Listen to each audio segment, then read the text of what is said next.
ছাত্র জনতার গণঅভ্যুত্থানে শেখ হাসিনা সরকারের পতনের পর বেরিয়ে আসে তৎকালীন সরকারের ভয়ঙ্কর কীর্তিমালা। এর মধ্যে অন্যতম হল আয়নাঘর। আয়নাঘর নামটি শুনতে সরল হলেও এটি অনেকের কাছে এক মূর্তিমান আতঙ্কের নাম। আওয়ামী লীগের শাসনামলে অনেকে ঠাঁই হয় ভয়ঙ্কর বন্দিশালা আয়নাঘরে। তাদের ওপর দিনের পর দিন চলে অমানবিক নির্যাতন। তাদের একজন পার্বত্য চট্টগ্রাম ভিত্তিক সংগঠক ইউপিডিএফ এর সংগঠক মাইকেল চাকমা কিভাবে আয়নাঘরের ছোট্ট একটি কক্ষে দিনের আলো না দেখেই কাটালেন ৫ বছর ৩ মাস, শোনালেন লোমহর্ষক সেই অভিজ্ঞতার সেসব গল্প।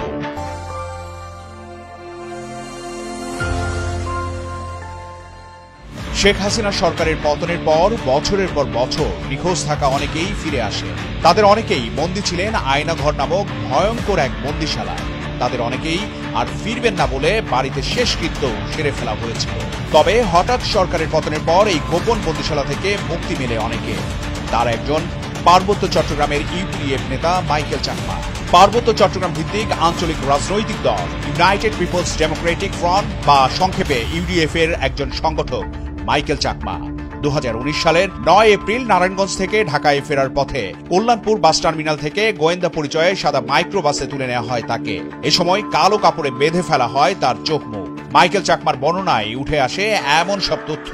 ভয়ঙ্কর দিনগুলোর বিবরণ দিতে গিয়ে মাইকেল চাকমা জানান, তাকে গোয়েন্দা পরিচয়ে তুলে নেবার পর প্রথম দিন নেওয়া হয় ছোট্ট একটি অন্ধকার কুঠুরিতে। গুহার মতো ছোট্ট সেই কুঠুরি যেন দুনিয়া থেকে বিচ্ছিন্ন।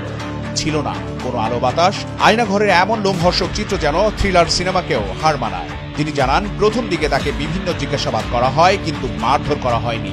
তবে যেভাবে যে পরিবেশে বন্দী করে রাখা হয়েছে তা অত্যন্ত অমানবিক ও ভয়ঙ্কর। সেখানে মানুষ বেঁচে থাকা অনেক কঠিন, অনেকটা গুহার মতো। ৫ বছর ৩ মাস আয়নাঘরে বন্দী জীবন কাটান মাইকেল চাকমা। এ সময় অমানবিক এই বন্দিশালায় অসংখ্য মানুষের বন্দিত্ব দেখেছেন বলে জানান তিনি। তিনি জানান, তাকে ঘুরিয়ে ফিরিয়ে ৪-৫টি বন্দিশালায় রাখা হয়। সেখানে অনেক মানুষ আটক ছিলেন। তার সঙ্গে ছিলেন দুজন। তাদের একজন রংপুরের সাইদুল, আরেকজন ঢাকার কচুক্ষেতের এরশাদ। এছাড়া আরো দুজনের নাম তিনি শুনলেও কখনো তাদের দেখেননি বলে জানান। তাদের ভাগ্যে কি ঘটেছে সে সম্পর্কে কোনোই ধারণা নেই তার। মাইকেল চাকমা জানান, বন্দিশালায় কাউকে দেখার বা কারো সঙ্গে কথা বলার কোনো সুযোগ ছিল না। তবে গোসল করতে নেয়ার সময় বাথরুমের ছিদ্র দিয়ে উঁকি দিয়ে তিনি বিভিন্ন সময় অনেক জনকে দেখেছেন বলে তিনি জানান। তাদের মধ্যে কারো চুল পাকা, কারো দাড়ি পাকা। কম বয়স থেকে বেশি বয়সের অনেককেই দেখতে পান মাইকেল। এদিকে সরকার পতনের পর গত 6 আগস্ট মাইকেল চাকমাকে চট্টগ্রামের একটি সড়কের ধারে চোখ বেঁধে ছেড়ে দেওয়া হয়। দীর্ঘ এই বন্দি সময়ে মাইকেলের জীবনের অনেক কিছুই বদলে গেছে। বন্দি দশা থেকে ফিরে জানতে পারেন পুত্র শোক বুকে নিয়ে মারা গেছেন তার বৃদ্ধ পিতা। এমনকি মাইকেল চাকমা আর জীবিত নেই ধরে নিয়ে রীতি মেনে তার শেষকৃত্য করেছিল পরিবার। চট্টগ্রাম প্রতিদিন নিউজ ডেস্ক।